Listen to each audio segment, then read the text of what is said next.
Assalamualaikum everyone. I hope you all are good. My name is Hajra Imran and I am a student of BS Physics third semester. So I am here to share with you some study tips. So first of all subscribe to my channel and let's start my video. अपनी पहली tip की तरफ आती हूँ, वो है study regularly. इसका ये मतलब है जो काम आपको कॉलेज यूनिवर्सिटी या स्कूल से मिल रहा है आपको चाहिए डेली बेसिस पे वो काम याद करें घर आके। इससे ये होगा जब आपके पेपर्स करीब आएंगे तो आपको रिवाइज़ करने की ज़रूरत पड़ेगी, याद करने की नहीं, क्योंकि आपने पहले उस चीज़ को याद कर लिया होगा। और ये बात भी याद रखिए, अगर आप रोज़ का काम रोज़ करेंगे तो ये आपके लिए ही फ़ायदेमंद साबित होगा, क्योंकि अगर आप आज का काम कल पे छोड़ते हैं, वो जो काम जो आप कल पे छोड़े वो पेंडिंग पे चला जाता है, वो काम आप कभी भी नहीं कर पाते। ठीक है, तो इसलिए कहते हैं कि रोज़ का काम रोज़ करें और जो काम है उसको अगले दिन के लिए ना छोड़ें। सेकंड टिप की तरफ आती हूँ, मेक योर ओन नोट्स। ठीक है, जब भी आप पढ़ रहे हो आपको चाहिए कि नोट्स बना लें। फॉर एग्जांपल लाइक आपको बायो फिजिक्स या केमिस्ट्री में से कोई भी टॉपिक मिला है याद करने के लिए, तो आपको चाहिए वो नोट्स आप पॉइंट की सूरत में एक रजिस्टर पे बना लें। इससे आपको बहुत फ़ायदा होगा और इससे ये होगा कि आपको जल्दी याद हो जाएगा। अगर कोई कॉन्सेप्ट है, कोई इंपॉर्टेंट पॉइंट्स है जो निकल रहा है उस टॉपिक में से, आप उसको अलग रजिस्टर पे लिख लेंगे, उसके नोट्स अलग से बना लेंगे, तो यह आपके लिए बहुत फ़ायदेमंद होगा। Third tip is highlight the important points. ठीक है, जब भी आप स्टडी कर रहे हो, कोई भी टॉपिक हो, बायो का, physics, chemistry, math, Urdu, English, ठीक है, कोई भी सब्जेक्ट हो, तो आपको चाहिए आपके पास हाइलाइटर हो या फिर कोई पेन वगैरह ऐसा हो जिससे आप इंपॉर्टेंट पॉइंट्स को हाईलाइट करते जाएं। इससे ये होगा वो जो पॉइंट आपने हाईलाइट किए हैं वो एमसीक्यूज़ के सूरत में भी आ सकता है, शॉर्ट क्वेश्चंस के सूरत में भी पेपर में आ सकता है। ठीक है, तो इससे आपको ही बहुत फ़ायदा होगा और जब भी आपके उस पॉइंट पर नज़र पड़ेगी तो फ़ौरन वो आपके माइंड में सेट हो जाएगा या ऑब्जॉर्व हो जाएगा। ठीक है, और वो कभी भी वो पॉइंट भूलता नहीं है जो आपने अगर बुक पे हाईलाइट किया हो। या आप ऐसे करें, आपके पास स्टिकी नोट्स हों तो आप वो उस पर इंपॉर्टेंट पॉइंट्स लिख लिया करें और अब उधर लगा दिया करें बुक पे। ठीक है, उसके बाद फोर्थ टिप आती है बेस्ट टाइम टू स्टडी। ठीक है, जैसे आप स्कूल, कॉलेज या यूनिवर्सिटी गए हैं, जब आप घर वापस आए आपको चाहिए सबसे पहले नमाज़ वगैरह पढ़ के थोड़ा सा रेस्ट कर लें। ठीक है, जब आप थोड़ा सा रेस्ट करेंगे उसके बाद उठें और फिर जब आप फ्रेश हो जाएंगे फिर आप स्टडी करना शुरू हो जाएं और आप हर सब्जेक्ट को इक्वल इक्वल टाइम दें। फॉर एग्जांपल लाइक आप बायो है उसको आप दे दें 2 आवर्स, तो इसी तरह आप उर्दू को भी 2 आवर्स ही दें।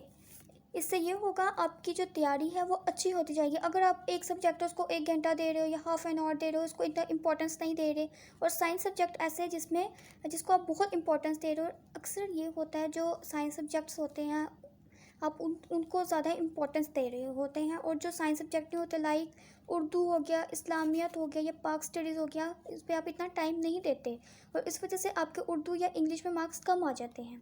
ठीक है, तो यही होता है। तो आपको चाहिए इक्वल इक्वल लेकर चले हर सब्जेक्ट को। और फिर आप जैसे आप 2 आवर्स पढ़ रहे हैं इसके बाद आपको चाहिए कि ब्रेक ज़रूर लें। ठीक है, और ब्रेक लेने से ये होता है, या ऐसा करें आप एक्सरसाइज कर लिया करें, इससे ये होता है कि आपका जो माइंड है वो बिल्कुल फ्रेश हो जाता है और पॉजिटिव सोचता है।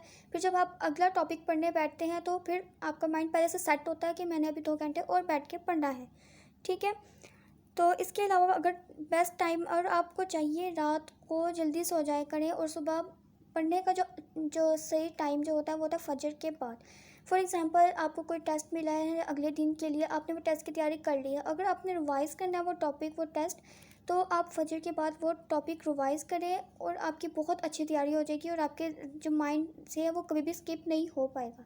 ठीक है, फिफ्थ टिप जो आती है वो है रिवीजन रिवीजन एंड रिवीजन।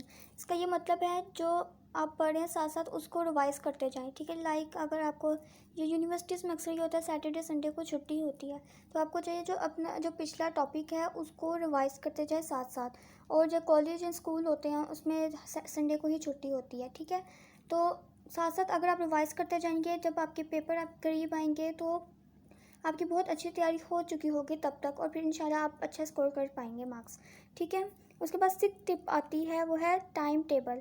अब आपने टाइम टेबल बना लेना है। जब आप फॉर एग्जांपल आपके एग्ज़ाम्स आ गए हैं और आपके पास है एग्ज़ाम से 2 हफ्ते पहले आप कोई अच्छा सा टाइम टेबल सेट कर ले और फिर उसी टाइम टेबल को आप फॉलो करेंगे।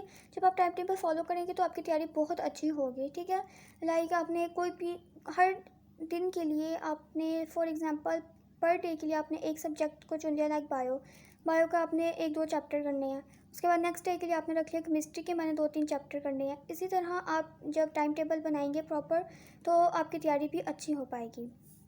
सो लास्ट टिप आती है क्लियर योर कॉन्सेप्ट्स। ठीक है, आपने जैसे आप 9th में हैं, 10 में हैं, फर्स्ट ईयर में, सेकंड ईयर में, आपने अपने कॉन्सेप्ट बिल्कुल क्लियर रखने। अगर आप 9th से ही कॉन्सेप्ट क्लियर रखने पे तवज्जो दे देंगे, तो आगे जाके आपके लिए बहुत फ़ायदा होगा। फॉर एग्जांपल अगर आप BS लेवल तक भी पहुंचते हैं, जैसे I am doing BS physics, तो इसमें आपको बहुत सी पुरानी चीज़ें याद आती जाएंगी। ठीक है, आप क्योंकि पुरानी चीज़ें बहुत सी हैं ऐसी, जैसे आपने 9 में पढ़ी हो, 10 में पढ़ी हो फिज़िक्स से रिलेटेड।